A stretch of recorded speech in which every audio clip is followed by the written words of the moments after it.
UPPCS की जो mains की आंसर राइटिंग होती है उसके डे 1 में हमने एक क्वेश्चन सॉल्व किया था। आज आंसर राइटिंग का आगे अभ्यास करते हुए बढ़ते हैं और दूसरा आंसर सॉल्व करते हैं जो कि GS1 हिस्ट्री का है और हड़प्पा सभ्यता इंडस वैली सिविलाइजेशन से है। आइए देखते हैं कि यहाँ पे क्वेश्चन क्या दिया गया है, उसका आंसर क्या होगा, कैसे लिखते हैं, सब कुछ। यहाँ पे क्वेश्चन है, हड़प्पा सभ्यता की प्रमुख विशेषताओं का वर्णन करते हुए भारतीय इतिहास में उसके महत्व का मूल्यांकन कीजिए।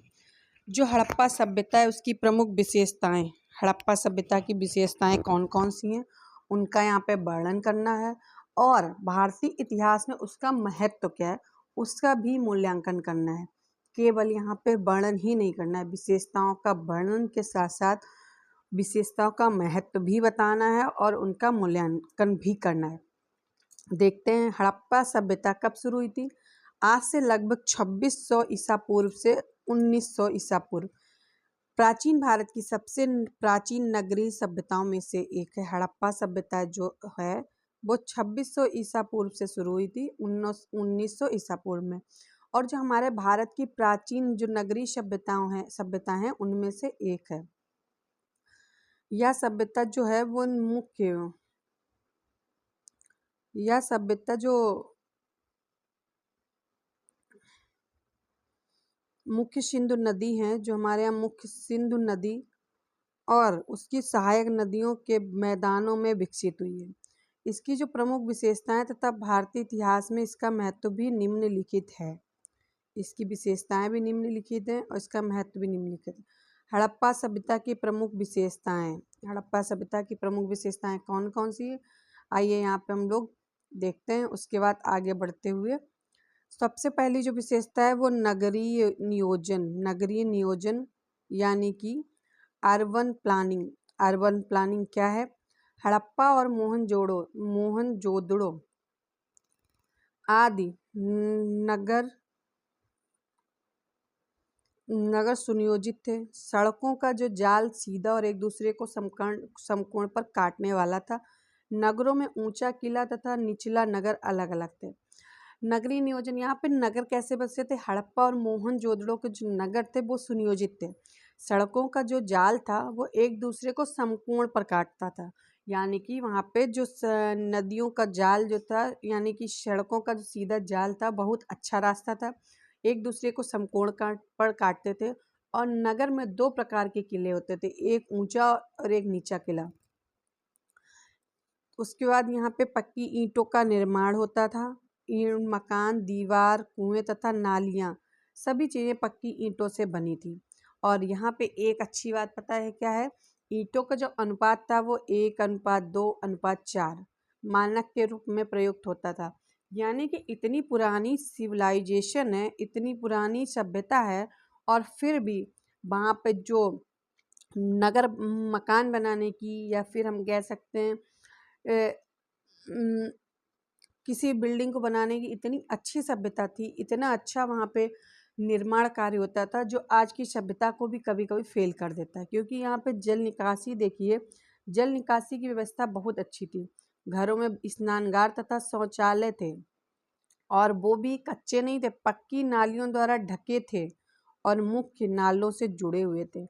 यानी कि जो घर में शौचालय हुए बने थे वो जो मुख्य नगर की जो नाले जाते थे उनसे ये जुड़े थे और यह व्यवस्था बहुत उन्नत व्यवस्था थी। सार्वजनिक भवन, ग्रेट बाथ मोहनजोदड़ो, अनाजगार, सभा भवन आदि सब इसकी उन्नत सामुदायिक जो सुविधाएं हैं उनके दर्शन कराते।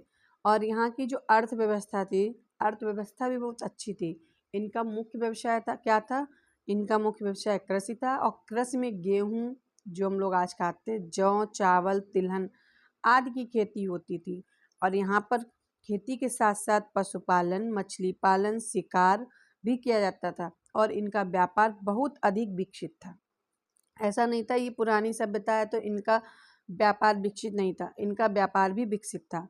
व्यापार और वाणिज्य में जो व्यापार ये लोग करते थे उसमें मेसोपोटामिया की जो सुमेर था वहाँ तक व्यापार होता था यानी कि हड़प्पावासी मेसोपोटामिया यानी कि सुमेर तक जाते थे अपना व्यापार करने, और व्यापार में मनकों का, मोहरों का, धातुओं, कपड़ों आदि का भी निर्यात होता। इन सभी चीज़ें, मनके, मोहर, कपड़ा, धातु, इन सभी का व्यापार होता था। और हड़प्पावासी की जो लिपि थी वो अभी तक अपठित है, यानी कि यहाँ की लिपि सब कोई नहीं पढ़ सकता। यह मुख्यतः मोहरों और मोहरों पर मिलती है। जो हड़प्पा की लिपि है वो आज भी मोहनजोदड़ो का जो मेन गेट है वहाँ पे उस भाषा में आज भी लिखा है, और यह लिपि कोई पढ़ नहीं पाता है क्योंकि बहुत पुरानी लिपि है। कला एवं शिल्प, मूर्तिकला, धातुकला, मन का निर्माण, धातु के बर्तन, मोहन निर्माण में हड़प्पावासी निपुण थे। यहाँ पे जो कला थी, मूर्तिकला, धातुकला, मन का निर्माण, मिट्टी के बर्तन और मोहर निर्माण में ये लोग बहुत ही निपुण थे, यानी कि ये इनकी कला उन्नति कला थी। भारतीय इतिहास में हड़प्पा का महत्व क्या है ये पूछा गया है, ये देखते हैं। प्राचीन नगरी जीवन का प्रमाण, यह सभ्यता दर्शाती कि भारत में 2600 ईसा पूर्व में ही उन्नत नगरी जीवन विद्यमान था, यानी कि जो 2600 ईसा पूर्व थे उसमें बहुत अच्छा जीवन विद्यमान था। आर्थिक एवं तकनीकी उन्नति, उन्नत नगर नियोजन थी, जल निकासी व्यवस्था अच्छी थी, धातु कला और व्यापारिक कौशल इस सभ्यता की उच्च तकनीकी क्षमता को प्रदर्शित करते हैं।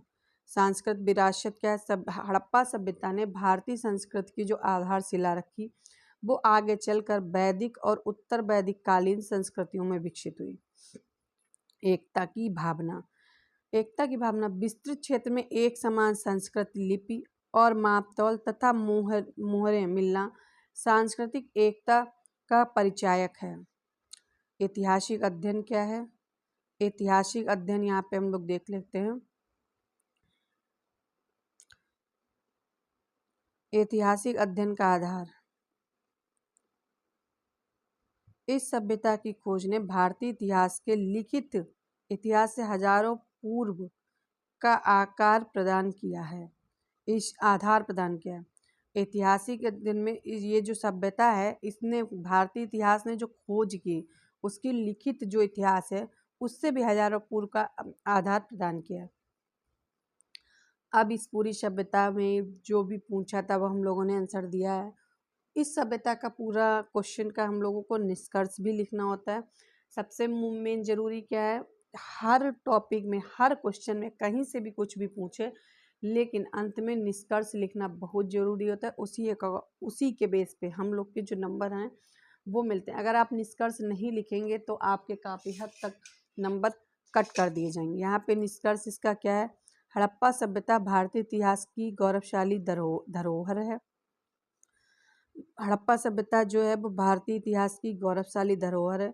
इसने भारत की आर्थिक, सामाजिक, तकनीकी और सांस्कृतिक प्रकृति की मजबूत नींव रखी, जिसका प्रभाव आगे की भारतीय सभ्यताओं पर स्पष्ट रूप से दिखाई देता है।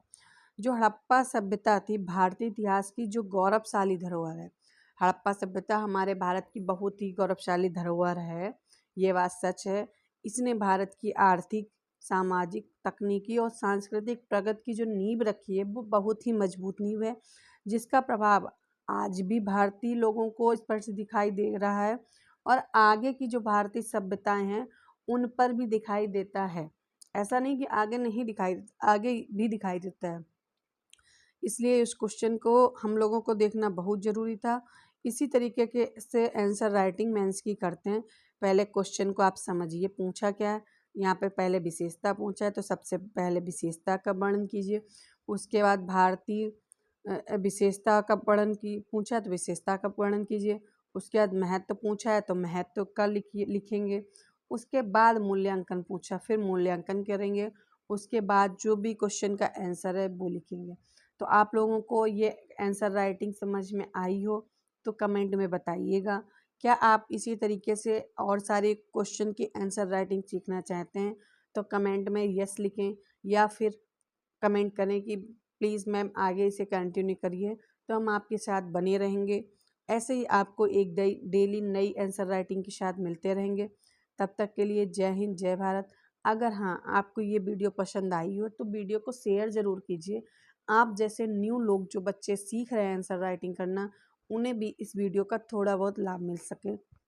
जय हिंद, जय भारत, जय बाबा की।